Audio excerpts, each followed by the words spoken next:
శ్రీగురుభ్యో నమః. శ్రీమాత్రే నమః.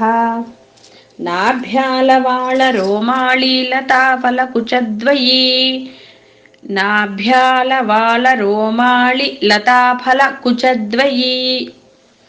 మనం ముందరే అనుకున్నట్టుగా ఇక్కడ మనం దేన్ని కూడా లౌకికపరమైన అర్థాలుగా తీసుకోకూడదు. ఆవిడ యొక్క కుచములు అన్న స్తనముల కన్నా కూడా అవి లోకానికి పోషక కారకాలు, సూర్యచంద్రులు అన్నమాట అవి. ఇక్కడ అమ్మకి రూపం లేని అమ్మకి మనం రూపం కల్పిస్తున్నాము కాబట్టి మనం దేన్ని కూడా వాటిని ఒక మామూలు మన లౌకికపరమైన దేహానికి అన్వయించుకోకూడదు. అయితే ఇక్కడ మనకి మూలార్థాన్ని మాత్రమే మనం గ్రహించుకోవాలి. అంటే ఇక్కడ ఈ నాభిస్థానం అనేది మనకి మణిపూరం నుంచి అనాహతానికి చెప్పారు. ఈ అనాహతంలోనే అమ్మ యొక్క నివాసము.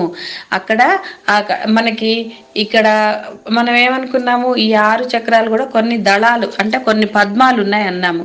ఈ అనాహతం అనేది 12 దళాలతో కూడిన, అంటే ఈ మణిపూరము 10 అయితే ఇక్కడ అనాహతం వచ్చేసరికి 12 దళాలైంది. అంటే 2 ఫలములు కాచాయి అని అర్థం దానికి. అంటే నువ్వు ఎప్పుడైతే ఒక స్టేజ్ పైకి వెళతావో అప్పుడు దానికి, ఇప్పుడు చెట్టు చూడండి, కొంత మేరకు పెరిగిన తర్వాతే కదా ఫలాలు వస్తాయి.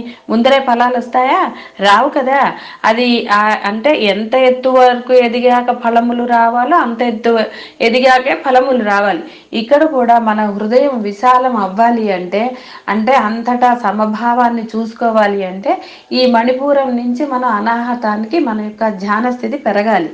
అంటే అది ఎలా పెరుగుతుందండి అంటే మనం అసలు మనకి వీటి గురించి తెలియాలి, లేదా ధ్యానం చేస్తూ ఒక్కొక్క చక్రాన్ని ధ్యానం చేస్తూ వెళ్తూ ఉంటే మన చక్రాలు వికసించి ఆటోమేటిక్గా లోపల మనకి ఈ యొక్క విశాలత్వము, విశాల భావాలు, సమత్వము ఇలాంటివన్నీ జరుగుతాయి.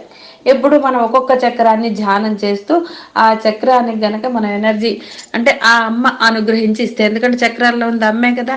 కాబట్టి ఇక్కడ మణిపూర చక్రాన్ని నుంచి ధ్యానం చేస్తే ఆ స్థితి నుంచి అంటే ఎంతో కొంత ధ్యానం చేయాలి కదా. ఒక క్లాస్ పాస్ అవ్వాలంటే ఆ సంవత్సరం వాడు చదవాలి, పరీక్షలు రాస్తే సెకండ్ క్లాస్కి వెళ్తాడు, తర్వాత క్లాస్కి.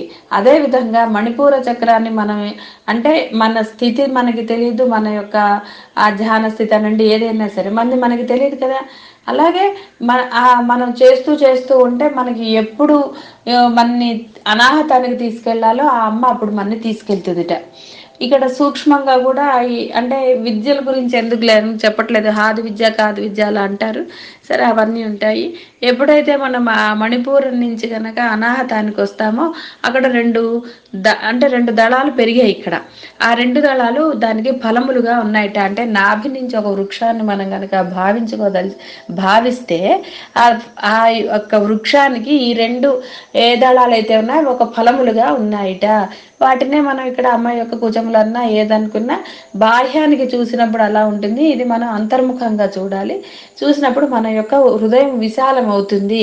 కుంచిత భావాలు అంటాం మనం, అంటే కుత్సిత బుద్ధి అవన్నీ కూడా పోతాయి. ఈర్ష, అసూయ, ద్వేషాలు అవన్నీ పోయి మనకి, ఎందుకంటే ఆ హృదయ స్థానంలోనే మనం అమ్మని భావిస్తున్నాము, మన హృదయంలోనే అమ్మని పూజిస్తున్నాము. భావన ఎక్కడొస్తుందండి?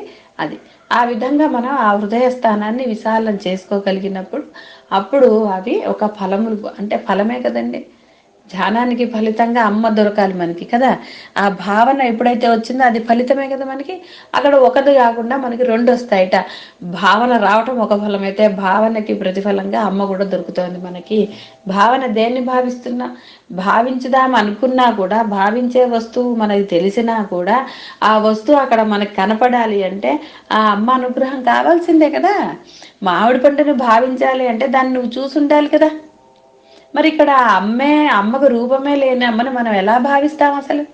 కాబట్టి భావనా శక్తికి అమ్మ అనుగ్రహం తోడైతే ఆ అమ్మ మనకి అలా విధంగా పటంలో ఉన్న అమ్మను చూసినా కూడా కళ్ళు మూసుకుని భావిద్దామంటే పటంలో ఉన్న అమ్మ కనపడుతుందా? ప్రయత్నం చేయండి, కనపడదు అంత తొందరగా.